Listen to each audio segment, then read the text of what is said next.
de hoje é nada mais nada menos que sobre o caso Roswell, que foi e é até hoje um dos casos mais famosos de ufologia do mundo, se referindo a um OVNI que caiu próximo à cidade de Roswell, no Novo México. No dia seguinte do ocorrido, a base aérea do local havia afirmado ser um disco voador, mas o exército se retratou dizendo que era um balão meteorológico comum. Mas e aí, o que você acha? Eu particularmente sou muito conspirólogo e com certeza acho que um meteoro não era, e muito menos um balão meteorológico. Mas antes de começarmos o vídeo, se você não é inscrito, já se inscreva aqui no canal, deixa o seu like, que é muito importante para nós. Eu sou o Luciano. Eu sou o Alexandre. E você está no canal Topzera Nerd. Novo México. Começou aquilo que chamamos de o caso Roswell, ou o incidente de Roswell. Na época do incidente, havia ocorrido várias chuvas no local, principalmente tempestades elétricas.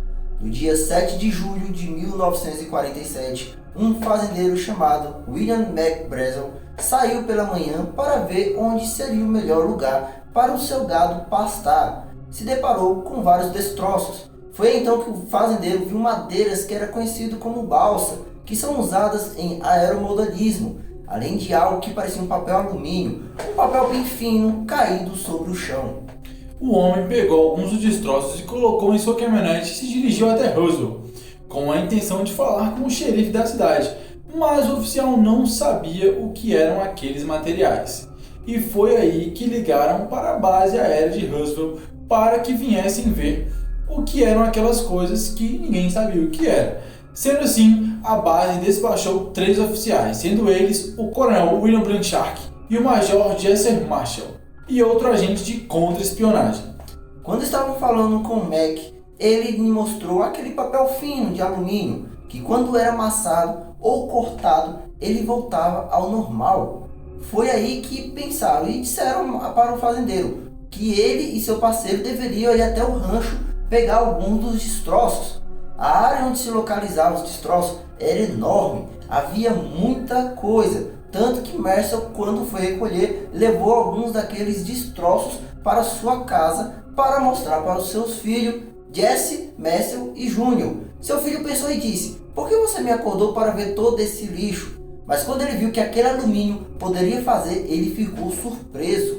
A base aérea publicou no jornal no dia seguinte que tinham descoberto um disco voador, mas horas depois eles simplesmente encobriram o caso dizendo ser apenas um balão meteorológico, tanto que pediram para o Jesse Marshall tirar uma foto com o resto de um balão meteorológico, não com os destroços que ele havia encontrado. Um ponto muito bom de se ressaltar é que no filme isso realmente acontece, mas o filho de Marshall acaba ficando com um pedaço de alumínio, mas depois acaba devolvendo ao pai para entregar à base. Mas se isso realmente tiver acontecido e ele tiver guardado esse papel até hoje, fica aí a questão.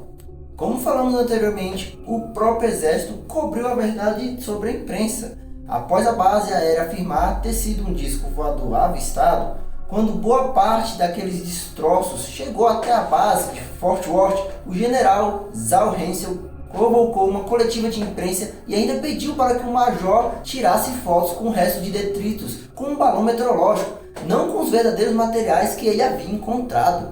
Após algumas horas depois, eles desmentiram tudo. Bom, se pararmos para pensar realmente daquela época, os cidadãos acreditavam na palavra do exército, sendo qual era fosse verdade. Simplesmente falou e era para ser, né?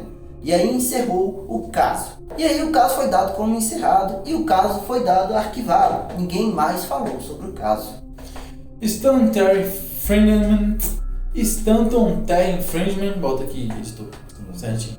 Foi o grande ufólogo que desenterrou tão famoso caso. Após saber que Marshall queria revelar o que sabia para a mídia, ele propôs o ajudar, né? E isso foi por volta de 1978, quando o entrevistou.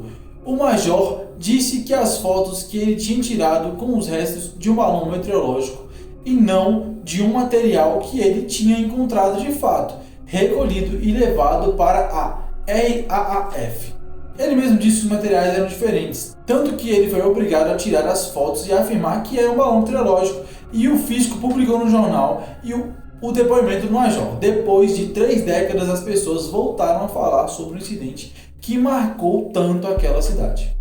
No filme mostra Marcel indo falar com as pessoas que tinham ligação com o caso, mas na realidade foi Friedman que contratou mais pessoas para falar sobre o que elas sabiam, além de ter publicado um livro. Foi até aí que outras pessoas também começaram a publicar e republicar e publicar e o caso finalmente voltou a ser mencionado. Depois do caso ter sido à tona, começou a aparecer várias histórias de pessoas que haviam visto coisas estranhas, corpos de alienígena ou destroços, autópsias e por aí vai. Uma dessas pessoas foi um agente funerário chamado Glenn, que certo dia recebeu uma ligação de um fazendeiro fazendo a seguinte pergunta: "Vocês têm caixões para crianças?" Glenn, desconfiado, perguntou: "Por quê?" Logo disseram para ele que não precisaria se preocupar com isso. Glenn também afirmava ter recebido outra ligação perguntando como armazenar o corpo no deserto. Dennis, como auxiliar, disse o melhor procedimento era armazenar no gelo seco e qualquer coisa ele poderia ajudar a armazenar. Mas então dizem para ele que não precisa. Mas ele foi mesmo assim. Danny foi até a base deixar um soldado ferido, mas quando chegou lá ele encontrou algo que deixou muito intrigado. Havia uma ambulância com vários soldados a protegendo, seja lá o que estava lá dentro, né? Mas Danny também afirmou que havia algumas outras coisas esquisitas também lá na ambulância. Será que havia o que lá dentro? Tinha um alien lá dentro. Falando de alien, só pode ser um alien, né? Outra pessoa também que poderia ter avistado a aparição do extraterrestre foi uma enfermeira que tinha relação com Dennis. No dia seguinte, após Glenn ter ido à base, uma enfermeira que trabalhava no local havia lhe dito que a chamaram para participar de uma autópsia, tanto que ela chegou a desenhar como era a criatura que ela fez a autópsia. Outro fato bastante peculiar é que logo em seguida ela simplesmente desapareceu do mapa. E até hoje não se sabe o paradeiro dela. O que acontece de fato é que, apesar de ser uma história muito antiga, ainda tem muitas pontas soltas e muito conteúdo para nós que somos conspirólogos de plantão. Mas e você? O que você acha sobre o caso Roswell? Deixe aqui nos comentários que nós vamos ler com muita atenção. Deixe aqui também nos comentários o que você quer ver aqui neste canal, porque é muito importante para nós a sua opinião. Se você não deixou o like, já deixa o seu like e compartilha com seus amigos, hein? E até a próxima.